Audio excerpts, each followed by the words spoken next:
Gravar. Bom dia, tarde, noite, madrugada, pessoal. Selma aqui de volta. Consegui fazer agora no meu notebook, né? Que o último do Salisbury ficou no celular, não ficou legal a minha imagem. A minha imagem também nunca é boa, então dane-se. Mas agora eu estou aqui com o João Cirilo Medeiros, que tem o Substack dele, não é atualizado há algum tempinho, mas vale a pena dar uma olhada, que é o jpcirilo.substack.com. A última postagem aqui é de julho, 29 de julho de 2023. Então, dá uma olhada lá, dá uma força para o amigo. É legal a gente ver o que está sendo escrito hoje em dia, né? O que a galera está escrevendo, o que tem de legal por aí. E ele vai falar também, acho que ele vai começar falando do selo Timbu, que é um selo infantil do grupo De Niro. Está lançando agora A Capivara que Fala, o Professor que Não Escuta, do Alexandre Soares Silva. Alexandre já esteve aqui no Selmo Cash. A gente falou até do homem que lia os próprios pensamentos. O Alexandre depois lançou o Totolino pela Danúbio e agora pela Timbu, A Capivara que Fala e o Professor que Não Escuta. Boa noite, então, João. Bem-vindo. Obrigado. Valeu, Selmo. Boa noite. Eu que agradeço pelo convite. Você, então, você trabalha na Timbu. Você não é dono, não é sócio, nada? Não, eu trabalho para a Timbu. Na verdade, eu trabalho para o grupo De Niro, né? Os freelancers geralmente saem pela De Niro, os freelancers que eu faço pela editora, e os livros infantis, que é o cargo-chefe, saem pela Timbu. Tanto que o de Alexandre saiu pela Timbu, porque foi uma contratação da editora, não foi um freelance. Entendi.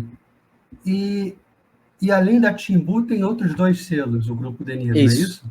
Tem o De Niro mesmo, que é o da editora, que seria o selo principal, e o Sefarad, que é de resgate histórico. Eu acho que eu tenho alguns livros aqui, só para ficar mais claro. Esse aqui, que eu editei, foi um freelance, que é pela Sefarad, né?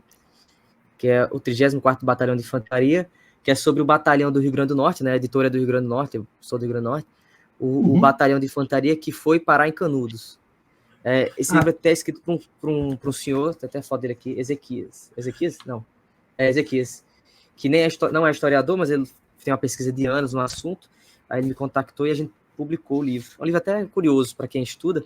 Até teve uma venda recente desse livro. Uma pessoa comprou lá em Florianópolis, não sei porquê, mas alguém comprou. Aí tem, deixa eu ver, esse aqui foi pela editora mesmo. É um livro de crônicazinhas, ensaiozinhos dessa autora, Amanda Jéssica, mas para adolescente, assim, do público mais feminino. Você dá para ver aqui que é De Niro. Esse não foi freelance, foi pela editora mesmo. Esse aqui foi um freelance também pela Sefarad. Um livro de poesias de teor mais nordestino, assim, sobre um certo estudo de judaísmo, né, de cristãos novos no Nordeste. Esse aqui foi freelance também. Tem vários. Aqui tem uns do selo antigo, que a editora antigamente tem outro nome, M3, era esse selo aqui. Esse aqui é de poesias nordestinas também, mas de um autor que saía pela casa, ainda sai. Esse aqui não foi freelance, foi da editora mesmo. Tem outros aqui, tem um que Alexandre gosta, ele gosta dessa capa aqui, que imita as edições da Gallimard francesa, né? Esse aqui foi freelance do selo antigo. É um romancezinho, uma novelazinha. Mas o que é do selo antigo ainda está à venda no site do Grupo De Niro? Tá sim.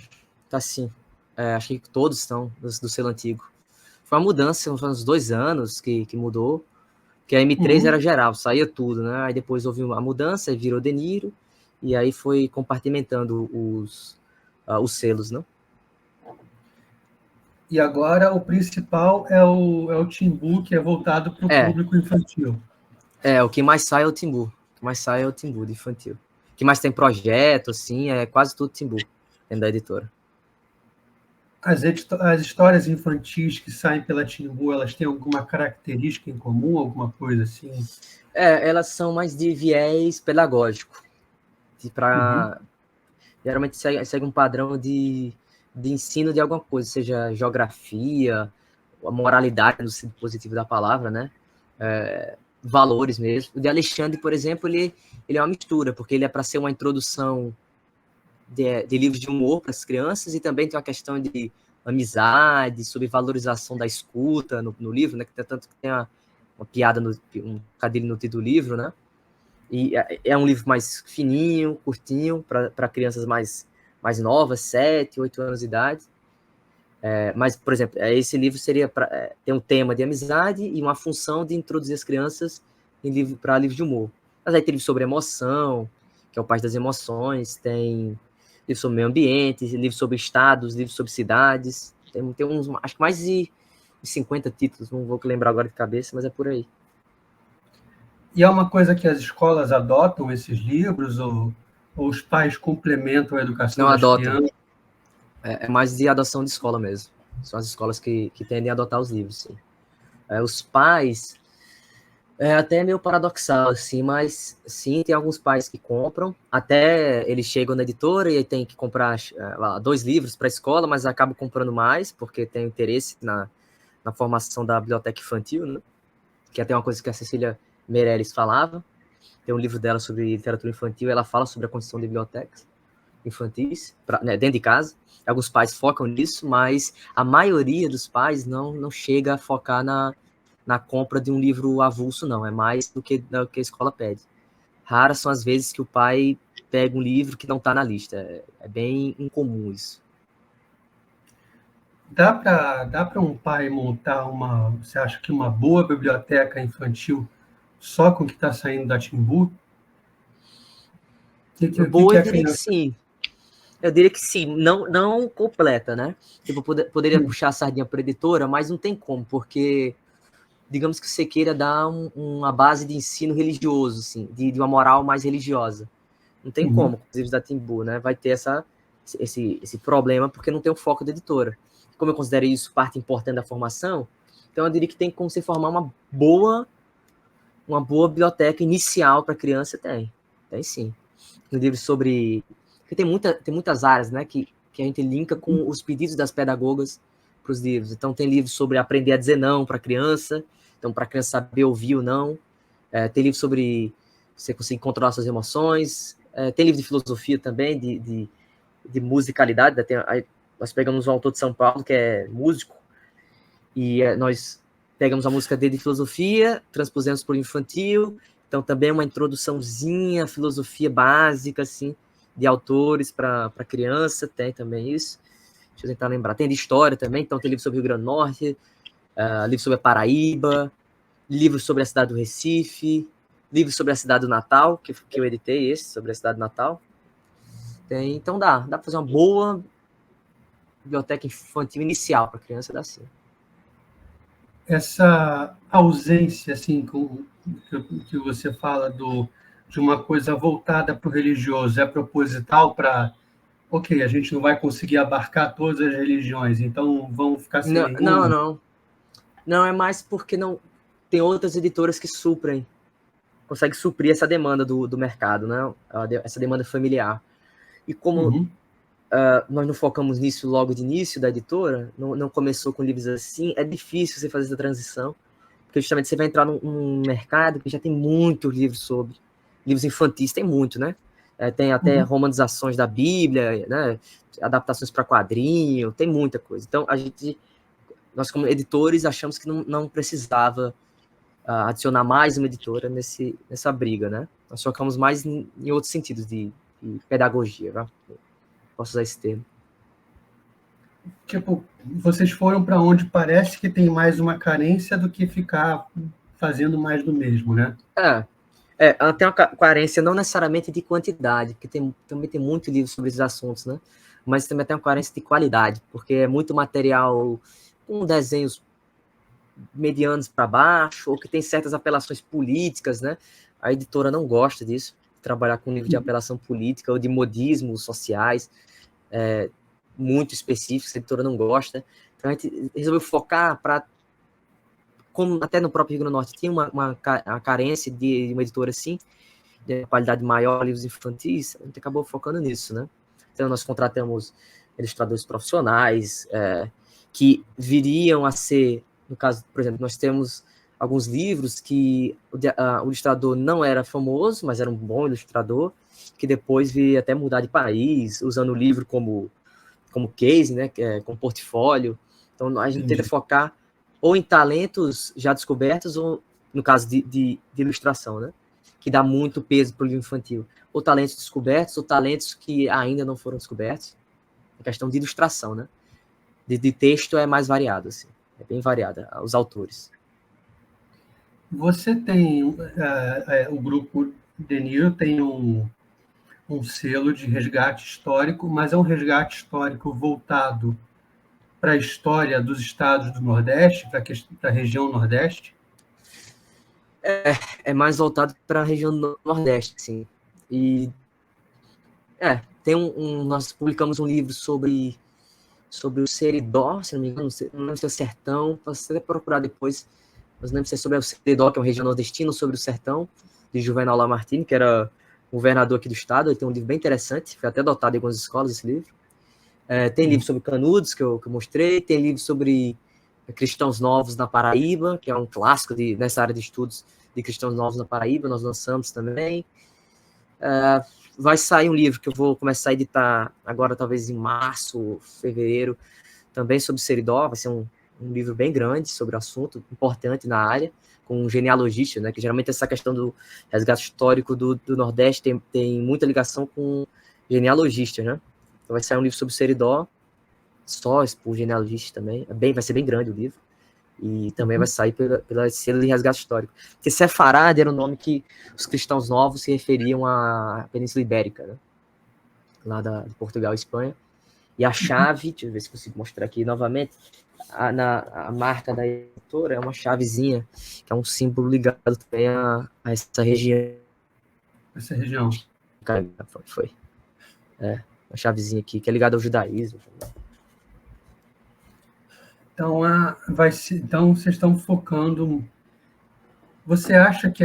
Mas isso é simplesmente porque, ok, a gente é do Nordeste, então vamos falar do Nordeste, ou tem uma coisa também de falta falar de Nordeste na história geral do Brasil? Assim, essa parte da editora nem busca tanto o mercado, não. Não é muito para vender. Na verdade, esse selo meio que é pago pelo selo infantil. Porque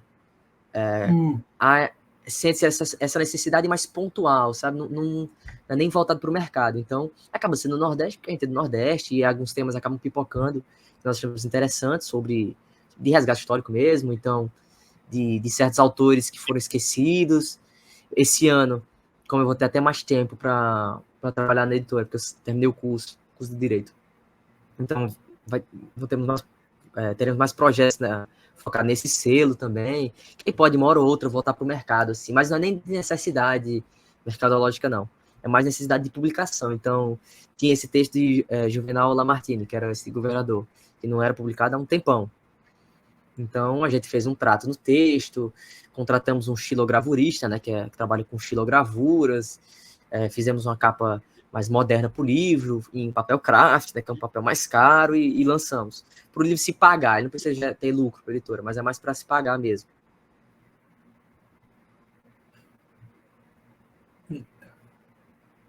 Tá certo. E além disso, a parte principal, a parte da ficção, vamos chamar assim, tem algum foco, tem alguma característica que a editora busca quando contrata um ficcionista ou quando fecha acordo com algum ficcionista? Tem alguma característica assim que vocês preferem, um tema? Você vai ser ficcionista ou para livro adulto ou livro infantil? Que varia. Adulto. O adulto a gente não publica muito. Não publicamos muito livros adultos. Tanto que não consigo nem te dizer, assim, deve fazer um tempo que nós não publicamos um livro adulto. na editora. Mas às vezes são autores da casa já, autores conhecidos da editora, que às vezes já publicaram um livro infantil e a gente acaba dando oportunidade para publicar um livro adulto. Geralmente os freelances que eu faço, né, que são livros adultos, aí saem pela editora, mas não é a editora que está pagando, é o autor que está pagando, né? É como se fosse um dinheiro de fora da editora. Aí sai pelo selo, né? Deixa eu ver se acha que esse aqui, por exemplo, que saiu pelo selo antigo, mas hoje sairia pela Deniro, né? O livro que eu mostrei. Esse aqui é um livro adulto. E aí não tem a seleção. O autor procura a gente, pede para usar o selo, e aí paga o meu trabalho, o trabalho do diagramador, o trabalho do revisor, a gráfica, né? Enfim. Mas internamente é até difícil a gente querer lançar um livro adulto, por conta do trabalho que tem já com os livros infantis, né? Que ocupa muito tempo, muito capital da empresa, da editora, né? Mas, por exemplo, meu livro que eu lancei em 2021, que é um livro de contos, saiu pela Deniro. Mas aí por quê? Porque houve uma lei de incentivo público para publicação de livros adultos, que a editora usou e acabou publicando um livro meu, um livro de contos. Mas foi, por exemplo, aí já é o fora do padrão, né? Porque é um dinheiro de um projeto, acho que é federal, na época federal. Então, a editora viu a oportunidade de lançar. Quem quiser adquirir um livro, o Grupo Deniro é grupodeniro.com.br, é isso? Não, é só botar Deniro com aposto depois do D, que não é do ator Robert De Niro, mas você põe no Google mesmo, editora Deniro, e aparece a loja, porque a loja, inclusive, está com o link, está com o nome da editora antiga ainda, a gente não conseguiu mudar, que é tanta coisa que a gente não conseguiu focar nisso, mas tem a loja, tem na Amazon, muitos livros estão na Amazon para vender também, acho que todos estão na Amazon para comprar. Tem tanto o site da editora quanto a loja da Amazon mesmo. E vocês mandam algum livro para o Kindle Unlimited? Isso aí a gente já teve a confusão com a Amazon, porque isso nunca fica muito claro como funciona para chegar. Então, alguns livros nossos, adultos, porque até porque livro infantil fica difícil, né? Ir para o Kindle, por conta do tamanho do livro, que tem as ilustrações. Mas os livros adultos nossos já entraram no Kindle Unlimited do nada, assim. A gente não teve nem controle, não lembro de ter controle sobre isso, não. Do nada já estava lá, sabe?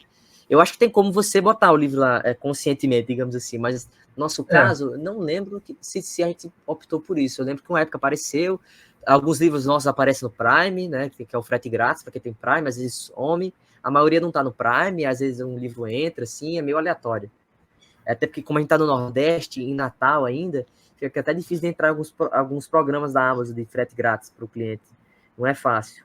É uma burocracia muito grande e não, às vezes nem abarca a cidade que a gente está. Às vezes é até só Recife, ou nem chega, fica só São Paulo, Rio e tal. Então, você tem um livro de contos de 2021, qual é o nome? Isso, o título é Colecionador de Cadastros. Eu não me orgulho muito desse livro, não, porque eu editei uns, sei lá quanto livro na época, não sei se eu estava editando 6 livros ou 5 livros, eu não lembro, ao mesmo tempo, por conta desse projeto que teve governamental. E aí a editora chegou, perguntou se eu tinha algum material pronto para aproveitar para publicar, e aí eu peguei uns contos que tinha ali separados, sem muita revisão estilística que eu tinha.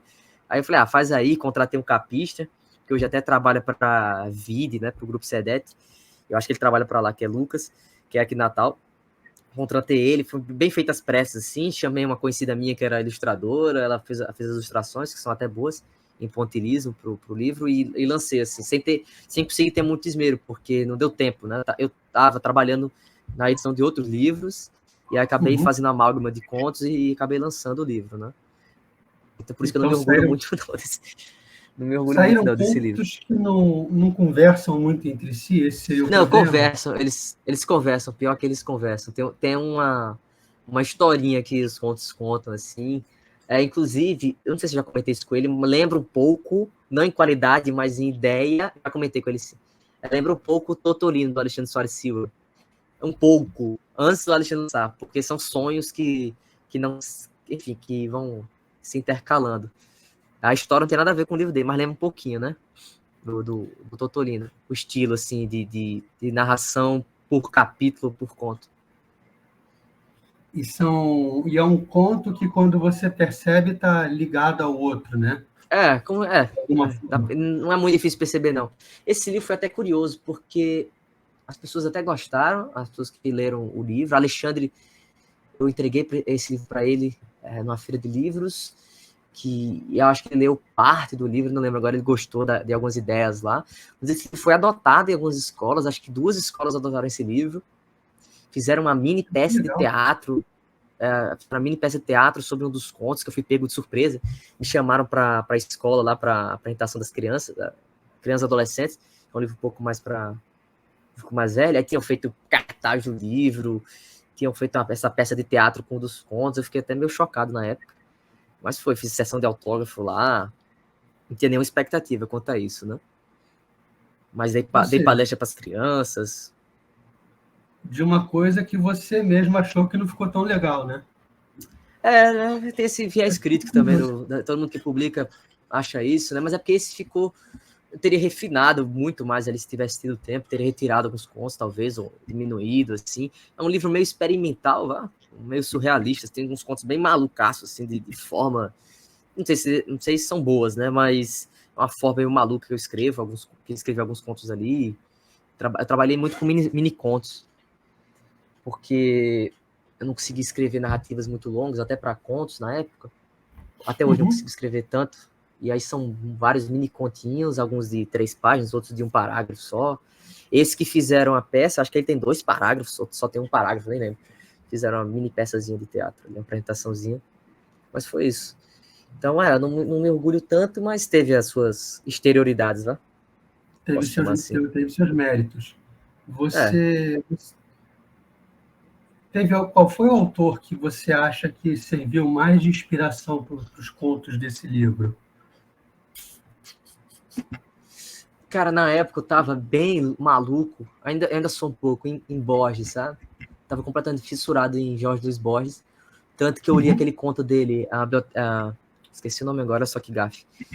Acho que não sei se é a Biblioteca da Babilônia, eu esqueci o nome do conto super famoso dele, gafe máximo agora, mas tinha esse conto que eu lia e ficava relendo esse conto uns anos antes, 1 ano antes, uns meses antes que eu lancei esse livro, relendo, e tanto que eu só li esse conto do livro numa época.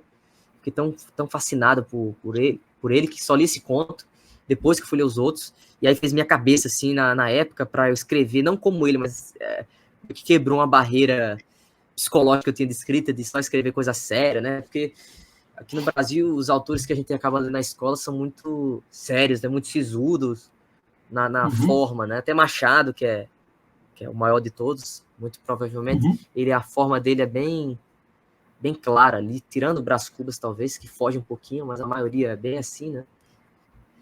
Então, aí quando eu li Jorge Luiz Borges, deu uma mexida na minha cabeça. Totalmente, assim.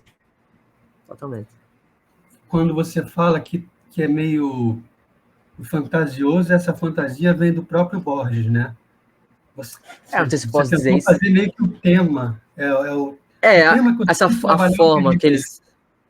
como se fosse isso, uma coisa... Um surrealista não é o termo correto para o Borges, mas nesse sentido meio maluco, assim, de ter até uma conversa com a própria escrita.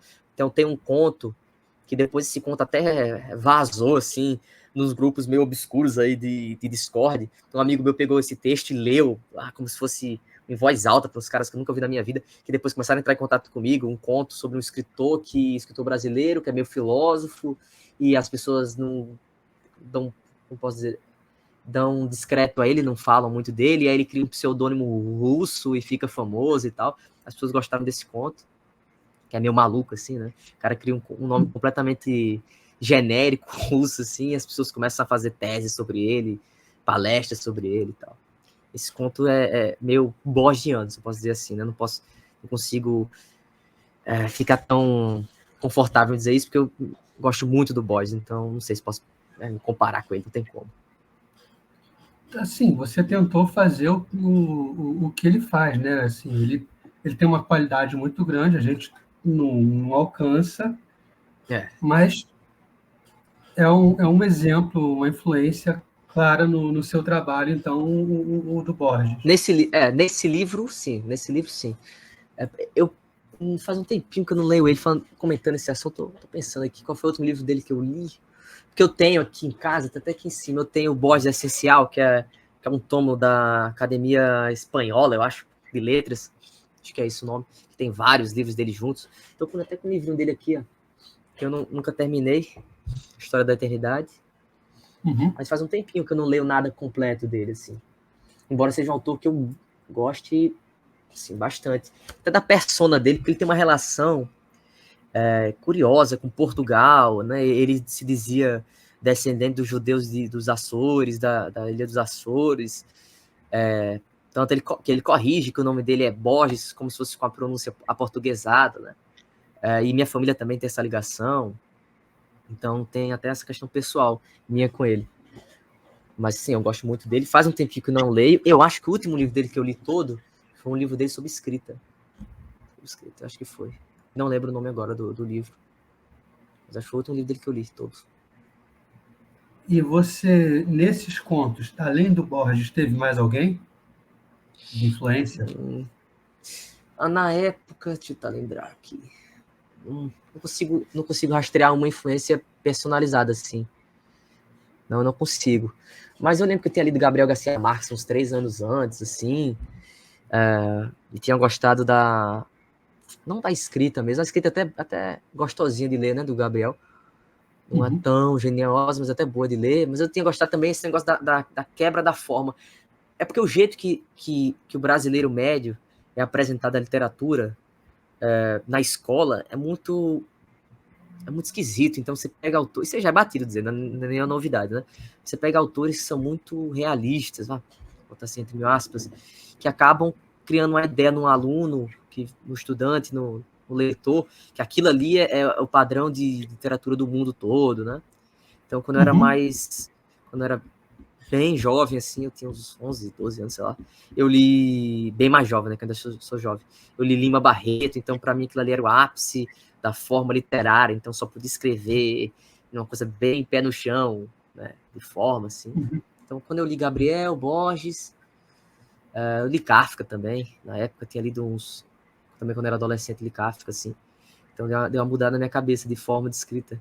Tanto que tem um conto que é bem kafkiano, assim, não fui eu que disse, as pessoas disseram que é bem kafkiano, que é de um cara que ele é transmutado numa caneta Bic esferográfica, ele vira uma caneta Bic esferográfica, e aí ele tenta se libertar da caneta, porque tem uma mão que controla o cara, né, ele não perde a liberdade dele, porque tem a mão que escreve usando ele, né, Sim. E aí no final do conto ele estoura lá, ele estoura a caneta, aí o cara pega assim a caneta, joga no lixo, limpa a tinta e pega outra, né? E continua escrevendo. Era um ser completamente descartável. Tem esse que disseram que é bem kafkiano. Não sei se é, mas disseram que é. A transmutação é uma ideia do Kafka. Do Metamorfose. Sim. Você está com algum projeto no momento presente seu? Meu, você diz de escrita ou de edição? De escrita. De escrita eu tô com um projeto parado, ele dá basicamente 50% já feito, de livros de contos também. Outro livro de contos. Aí, mas são contos maiores, assim, talvez, às vezes 3, 4, 5 vezes o tamanho dos outros contos. Ele já está sendo ilustrado, inclusive, por Kel Lopes, que até tem a conta no Twitter. Ele está sendo ilustrador, já ilustrou 5 contos, mas eu não consegui botar para frente ainda, né? Porque esse final de ano, 2023, final de curso também, né? E aí fiquei sem tempo. Mas nas horas vagas do ano passado, eu consegui escrever. Então, fiz como se fosse metade do livro já. Consegui escrever metade do livro. E são contos que vão ter um pano de fundo comum também? São histórias que vão passar? Ou são coisas completamente independentes umas das outras? Eu posso só consertar meu fone aqui? Você consegue cortar isso ou não? Porque deu um problema no fone. Só consertar. Os contos que você... né? Os contos que você está produzindo, eles vão ter um pano de fundo comum, né? Ou vão ser coisas completamente dependentes uns dos outros? Esses aí são independentes. Eu estou até com dúvida quanto a isso, é uma dúvida editorial minha. Se eu coloco contos com os mesmos personagens, editorial e de escrita também, né? Porque eu crio, é um livro, algumas pessoas já ouviram falar, não sei se essa é uma característica, uma classificação técnica, mas é um livro de tipos, né? Muitos contos, a maioria é formada por contos de tipos, então pega um personagem bem específico ali de um jeito e aí ele é, sei lá, bem caricato, para usar esse termo, e aí faço alguma história em volta dele.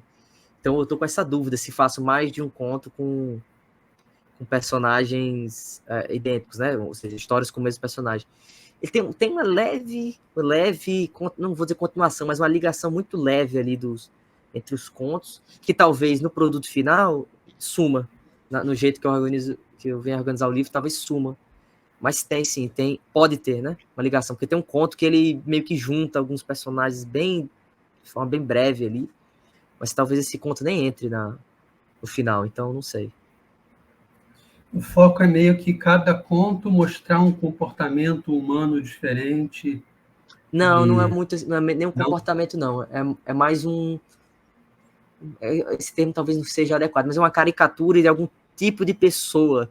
Então tem um personagem que é super ingênuo, não vou dizer ingênuo, mas é super tranquilo com a vida, que os problemas dele são todos ridículos.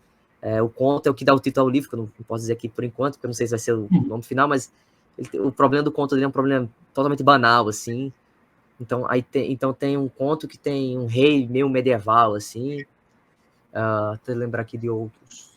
Tem um conto de um rapaz que tem uma fixação por um certo tipo de animal, que ele faz a vida dele em torno dessa fixação de um animal. Então fui construindo assim, por tipos de personagens, de características de personagem. E alguns contos, um específico, não tem tanto isso, não, que eu já escrevi, um conto que eu escrevi, não é bem isso, não, ele é mais livre, ele foge um pouco dessa chave de leitura. Mas a maioria acaba sendo assim mesmo, de tipos. E atualmente a sua influência para escrever isso está sendo Borges não estou ainda? escutando. Atualmente, para você não escrever isso? Os contos que você está escrevendo atualmente, a influência deles também é o Borges? Não. Tem outras pessoas. Como vai fazer 3 anos, eu acho que eu publiquei o livro, né? Eu acabei lendo, nossa, muito mais do que eu estava lendo até antes de publicar o livro. Li muito, assim, para os meus padrões. Então, o Alexandre virou uma influência nesse meu tempo, Alexandre Soares Silva, porque eu nem conhecia quando lancei meu livro, não conhecia. Então, nesse meu tempo, eu acabei conhecendo os livros dele. Eu acho que eu só não li os livros Infante Juvenis de Alexandre, mas o resto eu li tudo. Eu li infantil, óbvio que eu publiquei. Li o Totolino, O Homem que Lia Seus Próprios Pensamentos, o livro dele de crônicas, li Coisa Não Deus, li Quaresmeiras Roxas, li Alma da Festa. Então, você vê, eu li todos os livros adultos dele que ele lançou. Então, virou a influência, até de humor, né? Para escrita. Mas aí eu li, nesse meu tempo, eu li os autores de detetive, que eu nunca tinha lido, né? Simenon, Raymond Chandler, Agatha Christie, li Evelyn Waugh. Acaba até ficando até mais difícil de personalizar para esse segundo livro. Mas, por exemplo, tem um personagem num dos contos que é uma paródia, sátira da personalidade do Woody House, aquele escritor em inglês. Não é da escrita dele, mas é dele mesmo, como figura. Porque eu li a biografia dele, tá até aqui. Eu li a biografia dele, eu falei, pô, cara, pelo menos vou tentar transformar esse cara num personagem abrasilizado, assim, abrasileirado. Aí eu transformei, achei, né? Acho que consegui transformar. Num dos contos ele aparece. Então, acaba sendo até de momento, né? Até difícil, assim, porque digamos que eu leia algum autor que eu nunca li na vida e aquele tem um impacto tão forte que ele escreveu um conto satirizando, imitando, emulando, sei lá, aquele autor, né? Então, é bem pontual. Não consigo dizer assim, para esse segundo não dá. Projeto a gente falou projeto de escrita, projeto de edição, tem muita coisa vindo esse ano agora? Tem. De Alexandre, eu não sei nem se poderia dizer, mas encaminhado tem Calbi é o nome da capivara, né? Tem Calbi 2, que a gente tá chamando assim, um outro livro de Calbi, capivara, para formar uma coleçãozinha com ela, com o personagem.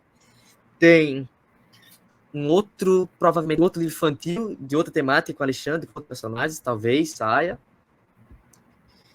Deixa eu ver, tem esse do Seridó, né, que é um livro de resgate histórico também. Tem um livro sobre, se eu estou fazendo fila, sobre inteligência artificial mesclada com medicina. Estou quase finalizando esse livro, com a edição desse livro. Vou lembrar aqui de cabeça. Tem livros que eu não posso falar também, pedagógicos, em projeto na agulha também. Esse ano, comparado com os outros, eu vou trabalhar bem mais para edição de livro, bem mais. Tem projetos na área de eventos também culturais, né, que eu participo, de livro também, de livro, leitura também. Então, esse ano talvez tenha, agora em março, talvez, tenha, também não posso entrar em muitos detalhes, mas talvez surja um outro projeto de eventos, né, literários. Legal.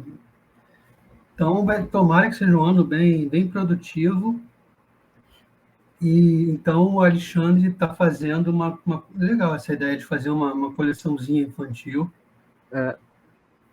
Está fazendo, e esse segundo é um tema, não vou dar spoiler, mas é um tema mais bem pedagógico, assim. A motivação do livro existir é bem mais pedagógica do que o primeiro. O primeiro é mais aberto, assim, é mais introdução dos personagens, mais um teste nosso com o Alexandre, para saber como é que ia ser a produção do livro infantil, o estilo, se caberia, e coube, deu certo, deu super certo. Então a gente fala, não, então vamos fazer agora um livro até mais pedagógico, mais óbvia a moral do livro. E o outro livro também é mais óbvio, também é menos abstrato, assim. O possível segundo livro infantil dele, que a gente está pensando ainda. Então Alexandre, se der tudo certo, ele vai lançar mais alguns livros infantis com a gente, e também tem o livro adulto dele, que ele vai lançar pela Danube. Já até anunciou aí há algum tempo.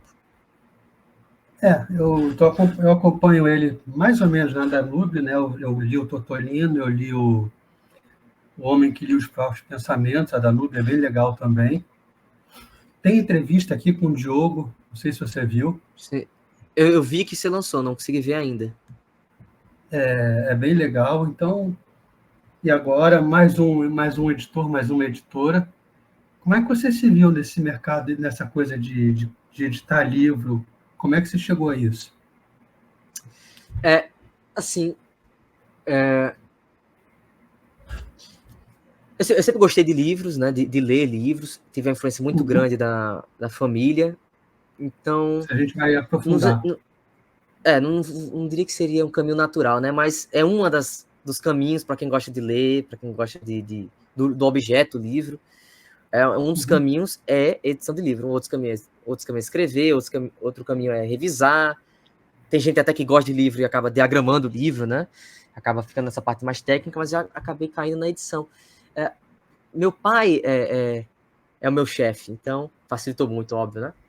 Então quando ele estava publicando alguns livros, eu acabei dando alguns pitacos lá atrás, com a fundação da editora, e quando surgiu a oportunidade, que ele estava muito atarefado e já queria começar a passar alguns trabalhos para mim, aí eu editei um livro infantil, o primeiro livro que eu editei, fiz um texto de apoio pro finalzinho, para texto pedagógico pro final, e aí comecei, né? E aí os freelancers, eu comecei a pegar freelance, comecei a editar, hoje mesmo, né? Já publiquei no Twitter hoje, vocês podem dizer o dia, mas enfim, hoje que a gente tá gravando, eu publiquei uma foto de um livro, hoje dia 10 de janeiro, hoje mesmo publiquei um livro de um freelance que eu fiz, então eu já editei tudo, já editei discurso, livro de poesia, diário de viagem, livro de citações, só não editei culinária e biografia ainda, mas do resto já publiquei tudo, romance, crônica, ensaio, livro de história, livro de genealogia poética, já editei também. Então acabei caindo para isso. Meu pai editou também, ele tá passando essa parte para mim na editora também. E acabo trabalhando com tudo que cai. E gosto, né? Coisa que eu adoro. Aqui dá para ver parte, né, eu não digo nem biblioteca ainda, mas é tipo uma coleção de livros que eu tenho, porque eu sou viciado em comprar livro, fico vendo. Aí quando você é editor, qualquer editor que estiver assistindo, a gente sabe de você tem um vício do papel, você fica vendo qual foi o papel que fizeram, se foi bem diagramado, né? Você acaba tendo esse vício estético também, acaba virando trabalho. Mas o leitor também tem um pouco disso, né? Tem, claro que tem. É difícil um editor não ser leitor, né? Muito difícil. o editor a acaba gente. caindo em observações mais aleatórias. Por exemplo, você fica olhando isso aqui no final do livro. Isso aqui é um colofão, se chama colofão isso aqui. Acho que quase ninguém lê isso aqui, mas diz qual foi o papel que foi utilizado, a gramatura do papel. O leitor normal, não quer saber a gramatura do papel, mas o editor tem que saber, né? Até para saber, Sim. você pega um livro de outra editora, se está muito fino, assim, opa, você vê qual é o tipo de papel, né? Então, se aquele livro está muito fino, eu não posso errar, publicando com o mesmo papel e a mesma gramatura. Então, o cara errou por mim, né? A editora errou por mim, eu não vou errar. Não vou errar também. Então, você acaba observando algumas coisas a mais do que as pessoas Sim. geralmente observam, né? Na verdade, às vezes eu olho, né? Fico curioso que papel é esse e tal, mas Sim, nem sim. sei. Quando isso acontece Eu tô muito quando é vendo um o papel site. diferente, né? Quando é um papel muito diferente, a gente tende a olhar Isso. para saber, né? Eu lembro que eu comprei um do Essa de Queiroz quando eu era adolescente, mas o papel era muito ruim. Era um negócio assim, parecia papel higiênico de rodoviária. Eu falava, que Sim, coisa sim. horrível. Tem Era um uma mini editora que eu não livro, vou. assim. Tem uma editora que eu não vou dizer o nome, até porque eu gosto dela, eu tenho vários livros dela. Alguns conhecidos nossos no Twitter até publicam por ela. Editora grande aqui no Brasil. Repito, eu gosto dela. Mas que ela tem uma tara por um papel. Ela publica os livros dela só com um papel. Que eu não sei o que tem nesse diabo desse papel. Que ele, se ele ficar um segundo em contato com oxigênio, ele começa a oxidar. Muito. É inacreditável. Eu tenho livros aqui que eu nem li, nem folhei o livro. Que ele já tá todo apontilhado. Inclusive, é uma característica comum dessa editora. Várias pessoas reconhecem essa editora como uma editora que tem os papéis pontilhados de oxidação. Não vou dizer o nome da editora aqui. Mas. Que é isso, cara? Você só sabe fazer com esse papel, é inacreditável, inacreditável. Eu acho que sei qual é, porque eu tô com um livro aqui que tá com vários pontinhos amarelos assim. Não vou dizer, porque eu gosto de Não, eu editora, sei. que eu, inclusive, sou meio até fã assim, do trabalho dela. Já fez umas sacanagens editoriais aí, mas é uma boa editora. Eu sei qual é. Então, tem isso. Eu estou vendo o site da Deniro aqui. Tem aqui a lista, tem os livros aqui, tem o Chamado da Serra do Feiticeiro, tem o livro do Alexandre, Dorinha Pequena Gigante, tem muita coisa legal aqui. E está bem dividido aqui, né? Os selos estão bem divididos aqui, o Timbu, Deniro, o Sefarad. Vocês dão crédito para os ilustradores, isso está muito legal. Isso. Né? Então, para quem quiser conhecer os ilustradores de maneira mais detalhada. E é curioso porque eu gosto de HQ, né? Eu gostava mais. Tem até aqui a parte de HQ aqui. Eu até gostava. E só que eu não gosto tanto mais, né? Mas você ainda fica com não vou dizer, aquele vermezinho na sua cabeça da HQ, né? Quem já leu e gostou não tem como sair. E eu nunca editei uma HQ. Só que os livros infantis, eu nunca vi ninguém dizer isso. O livro infantil com muita ilustração é quase uma HQ. Porque quando é uma criança muito pequena, tem que ser muito pouco texto por página. E é quase um balão, só falta o desenho do balão, da HQ, porque é praticamente a mesma quantidade de texto, às vezes, e tem uma ilustração, então você tem que saber botar a ilustração certinha, se vai ser página dupla, se não vai ser, se vai ter algum corte na ilustração para pôr outra em cima, né? Não tem o balonamento, que se chama, né? Mas não é HQ, mas quando eu edito esses livros infantis, eu me sinto... como posso dizer, satisfeito, a necessidade de editar um HQ fica satisfeito durante um tempo, assim, e eu não sinto mais a necessidade de no futuro fazer. Mas é curioso, eu nunca vi ninguém falando sobre isso, mas me lembra, assim, eu fui percebendo no tempo que eu fui editando os livros infantis, como lembra um pouco o processo de editar um HQ. Não é idêntico, mas lembra. O Quem Cochicha, o Rabo Espicha, é bem legal. Sim, sim. Esse é de Parlendas. Parlendas, meu Deus? Não, eu esqueci o nome agora. Porque eu não editei esse. Mas esqueci agora o termo técnico que se dá para esse tipo de livro. Que é só com ditados, assim, populares. E a Sefarad está só com 3 livros, né? Eu acho que aí tá um pouco defasado aí, mas eu acho que tem mais. Eu acho que tem mais. Não consigo lembrar de cabeça, porque tem alguns que a gente não bota no site, que os livros ficam quase todos com o autor. E a gente, para evitar até concorrência com o autor, a gente não põe. Mas eu acho que tem mais de 3 livros. Deve ter uns 4 para 7 livros, assim. Eu não foquei tanto no selo, né? Foi mais, meu pai focou mais na edição desse selo. Tá certo. Então... Você vai ver que tem um padrão nos livros, né? Geralmente são livros voltados para o Nordeste, até implicitamente, porque alguns autores, embora o livro não seja de temática nordestina, são nordestinos, né? E muitos, a maioria, potiguares, né? Aqui do estado do Rio Grande do Norte. Sim. Não, achei bem legal o site, bem legal o trabalho de vocês. Eu não conhecia a Deniro, estou conhecendo hoje, estou achando um trabalho muito legal. Tem o Instagram aqui em cima, tem YouTube, Facebook, né? Então, tem aqui o WhatsApp, para quem quiser tirar dúvida, comprar alguma coisa assim, promoções. Então, é bastante legal o site de vocês, o trabalho de vocês. Eu não posso falar do livro fisicamente, porque eu não peguei na mão, né? Nunca vi. Pela tela do computador fica meio complicado. Mas, do que eu estou vendo, tá bem legal. Parabéns para vocês aí pelo trabalho de vocês. E vocês merecem aparecer no lugar melhor que um programa bosta desse. Não, que é isso. Não, que é isso. Então, pô, muito legal. E eu espero que esse livro de contos seu saia. Né, eu estava conversando agora com o Salisbury, ele também está... eu vi ele comentando isso aí. Também vai estar elaborando aí um livro de contos. Tem uma galera legal, né, que está para sair, que empolga a gente assim, de ver, que eu espero que chegue no mercado e faça sucesso, que seja bem recebido. O Roger, não sei se você conhece, mas o Roger Prado também disse que está escrevendo, né? Não sei se você conhece ele no Twitter também. Disse que está escrevendo e quer lançar esse ano. Não sei se já está escrito, mas ele quer lançar. Não sei se ele lançou. O Roger está aqui. Acho que ele quer lançar. Tá? Eu não vi ainda, não sabia, não. Ele é antigo, mas está aqui. Vou ver. Roger tá não aqui, sabia. Tem uma galera legal. Rodrigo Duarte Garcia está aqui. Sim. Eu li o livro de Rodrigo também. Os Invernos da Ilha, é bem legal. Um trabalho de pesquisa muito legal. Gostei. Então, eu li.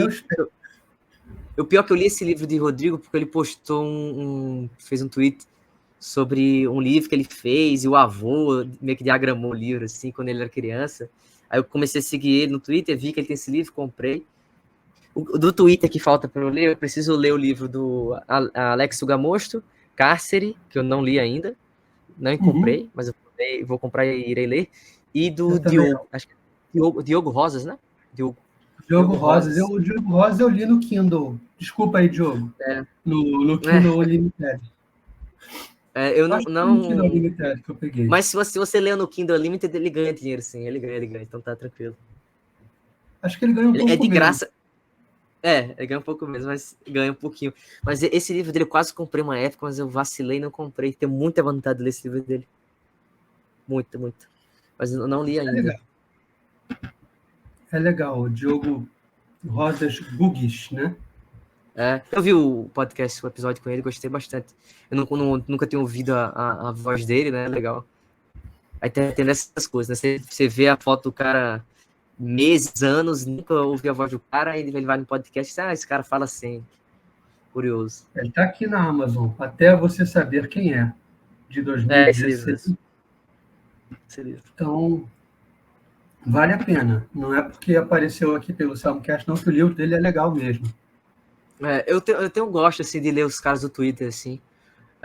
Quando eles publicam qualquer coisa, eu tô tentando ler, tentando comprar, tentando assinar, assim, porque eu gosto dessa força, né?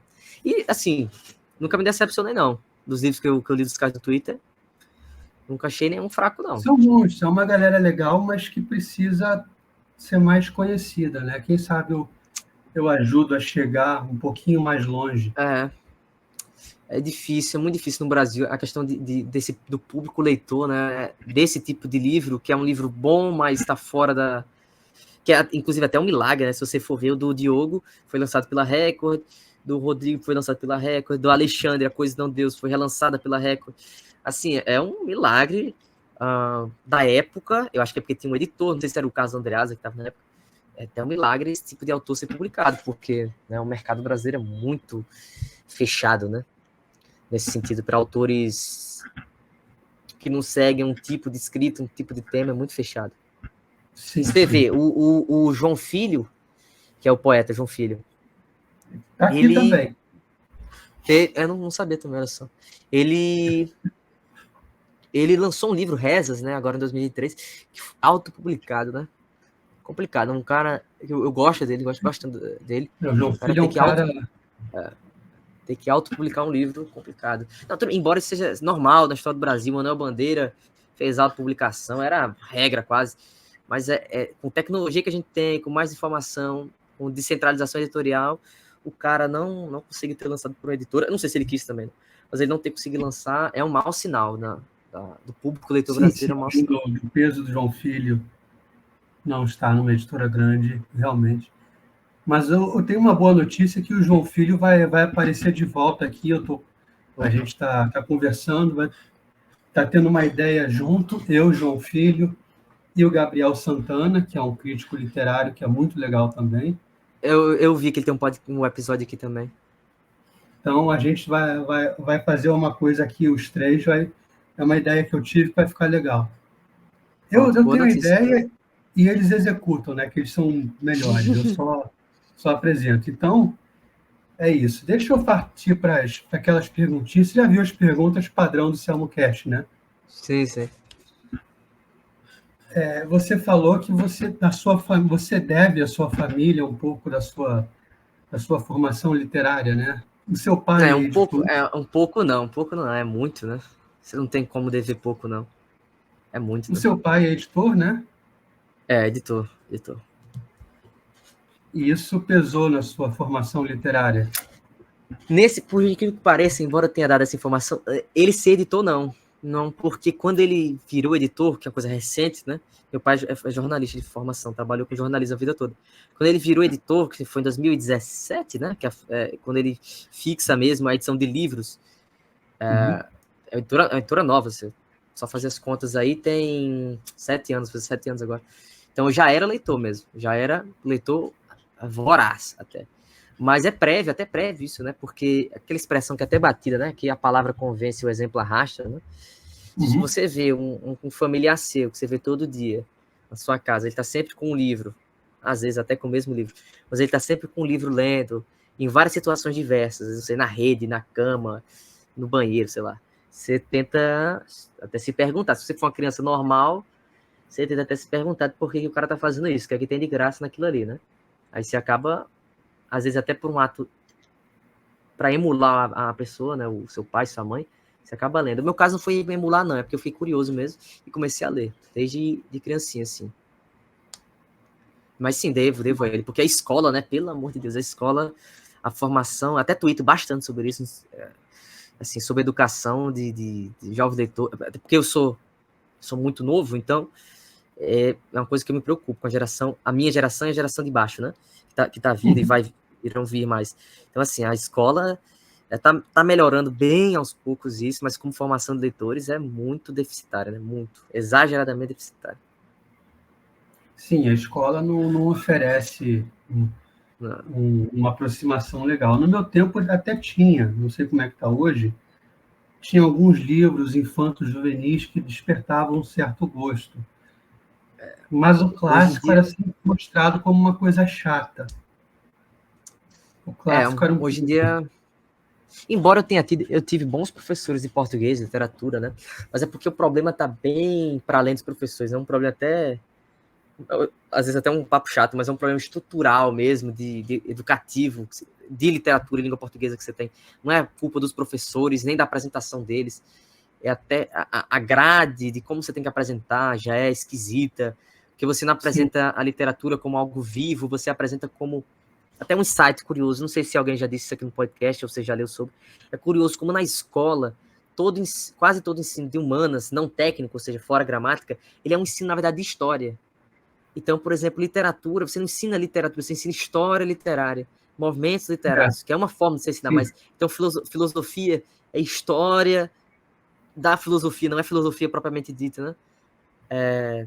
Geografia realmente não, porque geografia até cai até para um tecnicismo, mas não, então sociologia é a história da sociologia, não com esse nome, mas na prática é. Então você não consegue ensinar uma pessoa a gostar de um objeto, por exemplo, da literatura, ensinando só história da literatura, até porque a pessoa tende a gostar da história da literatura se já gosta de ler, né? Então existe uma correlação aí, né? Se o cara gosta de aviação, ele vai procurar a história da aviação. Ele não começa gostando de aviação lendo um livro de história da aviação, é a coisa mais óbvia do mundo, né? O cara vai ver um avião na frente dele e isso é o quê, né? Vai pesquisar. Ninguém vê um livro e fala assim, de qual movimento estético esse autor... Ninguém, né? Ninguém pensa assim. Nenhum leitor, até adulto, normal, pensa assim, né? Ninguém faz isso. Mas a escola trata isso como se fosse a regra. Então a gente vai estudar arcadismo, barroco. É uma chatice você ensinar assim, não? Exatamente.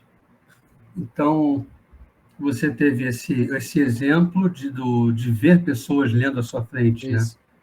Isso que te prendeu mais. E aí, qual é o livro que você tem a primeira lembrança? Eu tenho de livros infantis. Eu lembro de os títulos, eu não vou conseguir lembrar os títulos, mas eu lembro bem infantil mesmo, aqueles quadrados assim, para criança mesmo, que tinha uns monstros desenhados. Até é um ilustrador até bem. Não ele, mas a escola de ilustração dele é até bem famosa, esqueci o nome dele agora. Mas é os monstros, talvez. Lembra um pouco a estética, lembra um pouco aquela história sem fim. Lembra um pouco dos monstros. Eu não lembro, não sei o nome da autora, eu li isso quando era muito criança. Mas é uma coleção bem famosa de livros infantis, eu li quando era criança. É a primeira lembrança que eu tenho. Eu tenho lembranças de poetas populares, assim, de meu pai me levar para feiras de livros, né, que meu pai organiza até hoje. Então, de eu ver poetas populares na minha frente, que é uma experiência que pessoas de outras regiões do Brasil não têm. Não tem, né? De você ver cordelistas, então, repentistas, eu vi isso desde criança. É um contato que era não com literatura, né? Você tem... Não é objeto do livro, mas isso fica na sua cabeça, fica grudado na sua retina, né? Não tem como você esquecer. Aí, da minha geração, você tem livros bem famosos, aquele Diário de Banana, né? Que marcou a minha geração, e que é um livro bobinho de humor, né? É um livro gringo, mas marcou bastante a minha geração. Não são obras-primas, mas querem ou não introduzem pessoas à leitura. Tem um livro que até é um autor brasileiro, eu esqueci o nome dele agora, mas J alguma coisa, que ele se chama Diário de Lelê.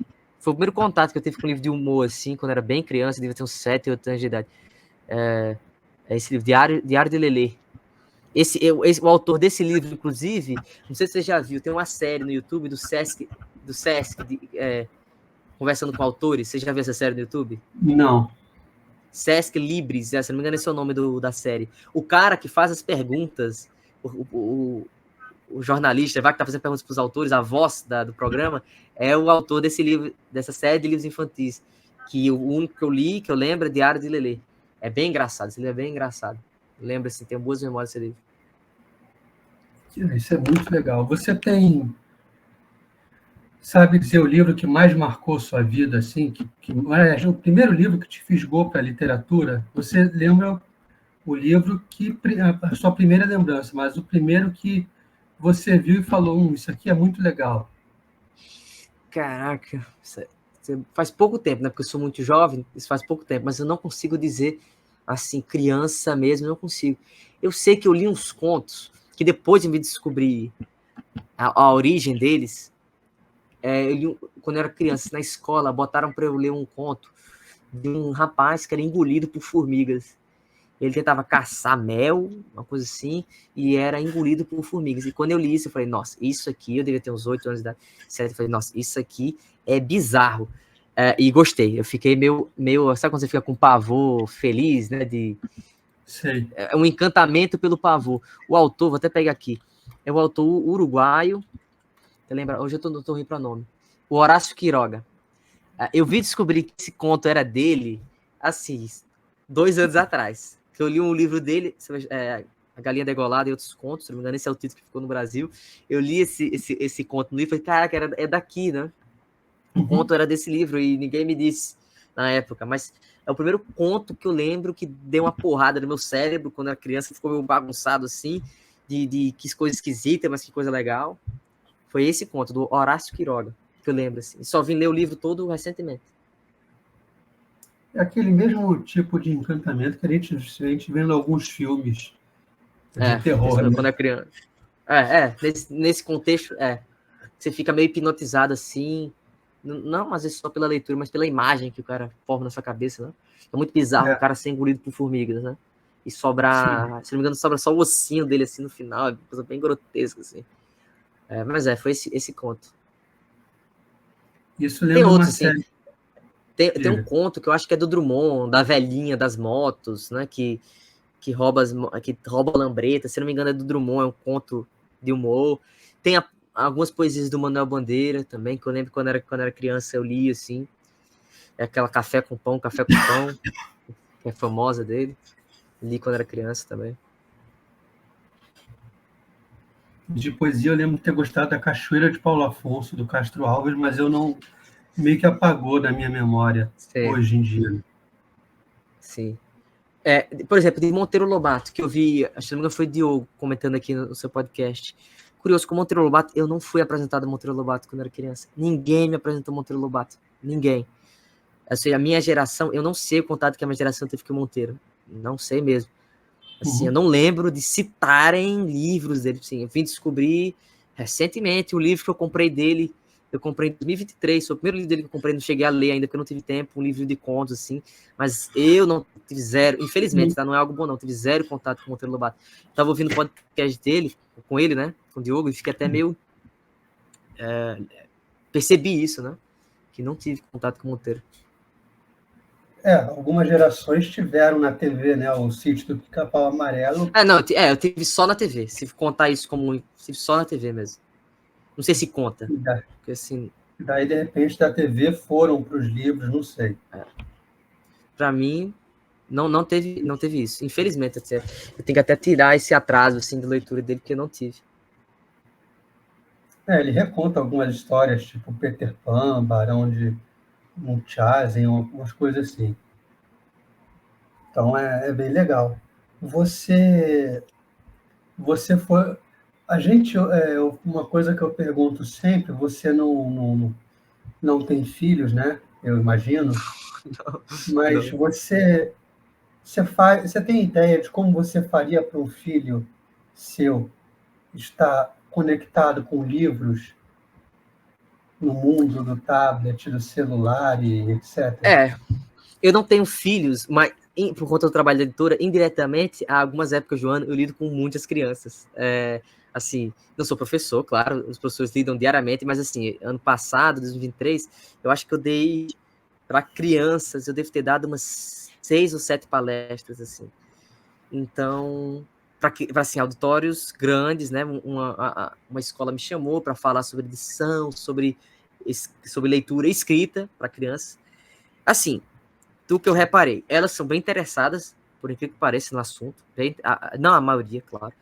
Até porque existe também um respeito para o convidado, tem isso, né? Mas elas são interessadas. Sim. Diria que uns 30% são minimamente interessados, mas sim, o tablet, o iPhone, assim, o celular, o TikTok, isso aí é destrutivo mentalmente para uma criança. E uma coisa que está se percebendo mais, hoje, né, dia 10, saiu um vídeo no canal da Tatiana Feltrin, não sei se você conhece. Conheço. Quem dela que ela é uma pessoa, eu tenho o prazer de conversar também. Ela lançou um vídeo lendo o livro da Colleen Hoover, que é uma autora muito famosa, que vende milhões de livros, né, no mundo todo. Ela lendo o livro dela, de novo, que eu já tinha lido o livro, e apontando coisas muito esquisitas no livro da Colleen Hoover. E por que eu estou puxando esse assunto? Porque uma outra coisa que poucas pessoas falam e que é altamente destrutivo para a criança são essas fanfics de internet que elas leem. Assim, isso é uma isca falsa de leitura inacreditável, porque a quantidade de lixo produzido nesse negócio, lixos não de escrita, não de estilo, porque isso aí nem digo, mas lixos imagéticos, né? Até o Sugamoshi zoou a formação de imaginário, eu também odeio as pessoas que ficam comentando esse assunto ad eterno, mas nesse sentido de formação de imaginário, são péssimas, as fanfics são péssimas.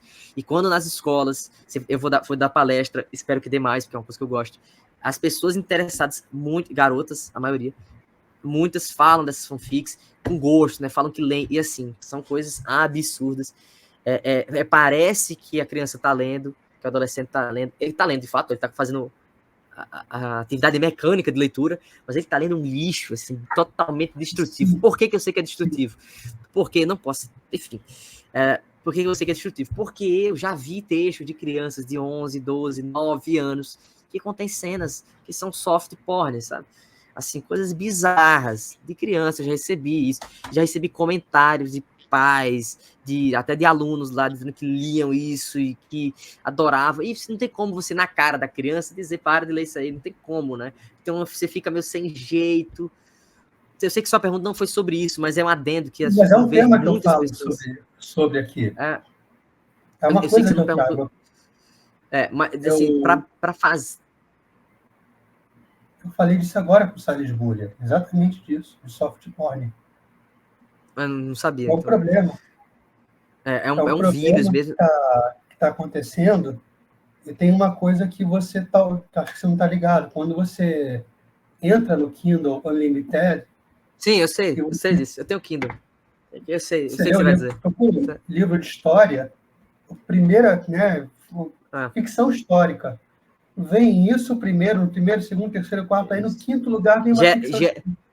Geralmente é um cara sem camisa, assim, taradaço, escrito alguma coisa com CEO da empresa, né? Tipo assim, meu garçom era um CEO, meu irmão, sei lá que porra é essa. Tem isso mesmo, eu sei. Você abre o Kindle, a loja, né? E não importa, você pode mudar o algoritmo que for do Kindle, você pode só ler livros de, sei lá, física quântica aplicada à matemática e só vai aparecer isso, comunicação. É impressionante, cara. Impressionante. E isso que vende, né? E é o que é curioso, porque isso gera uma falsa sensação, uma falsa sensação de leitores mesmo, porque eles estão lendo, mas eles estão lendo porcaria, inacreditável, um lixo, entendeu?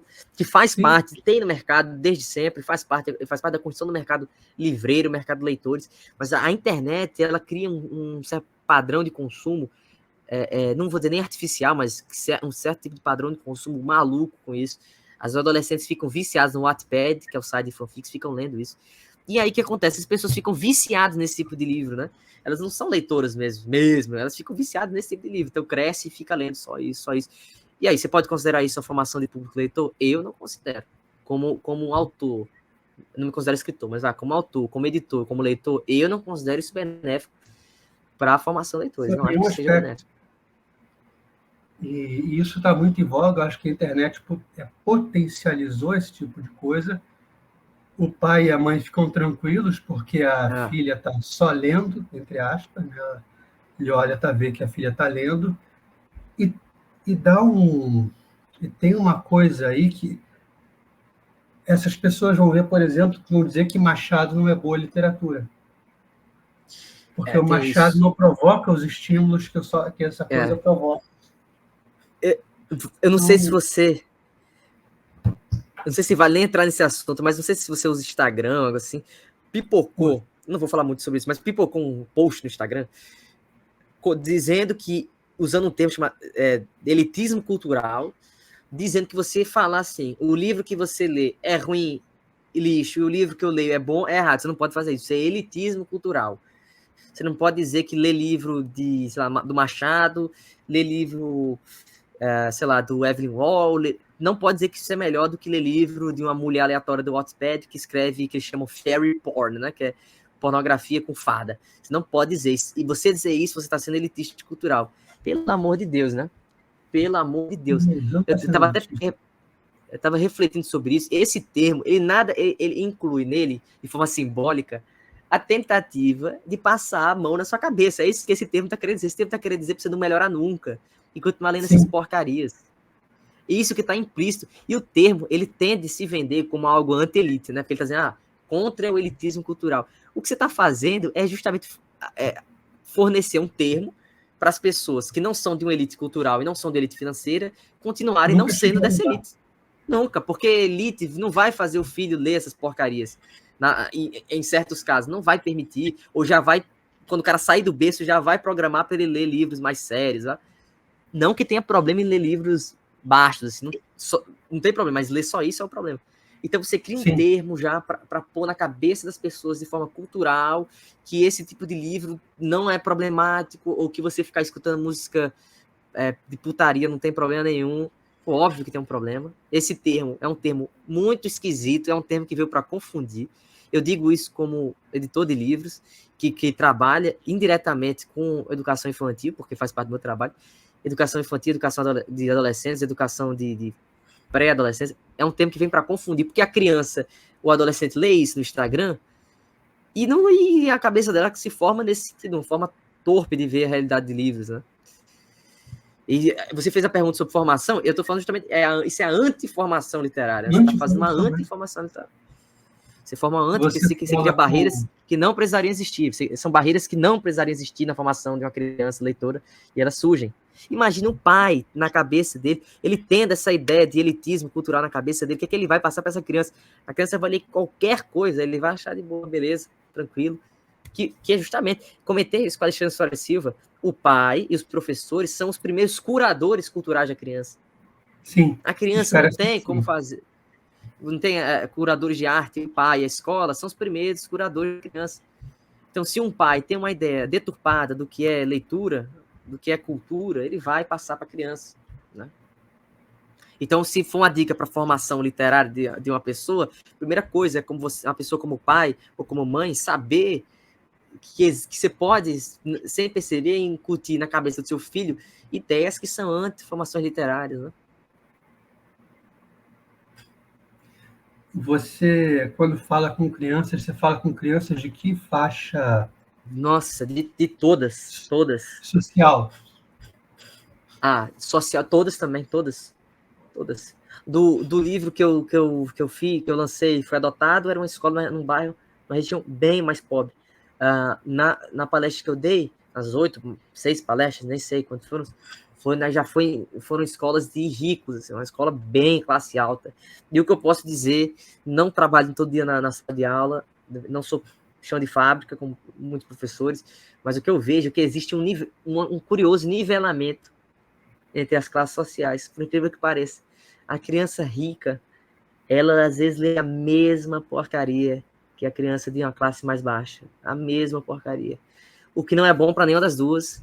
A classe baixa deveria ler o que é bom, a classe alta deveria ler o que é bom. Mas algumas pessoas têm essa noção, que às vezes é verdadeira, mas às vezes é falsa, de que a classe rica é a elite cultural, que não é verdade, não necessariamente é verdade, e que a classe rica lê melhor do que as pessoas mais pobres, assim, mas não, tem muita gente pobre que lê livros muito melhores do que a classe rica, né?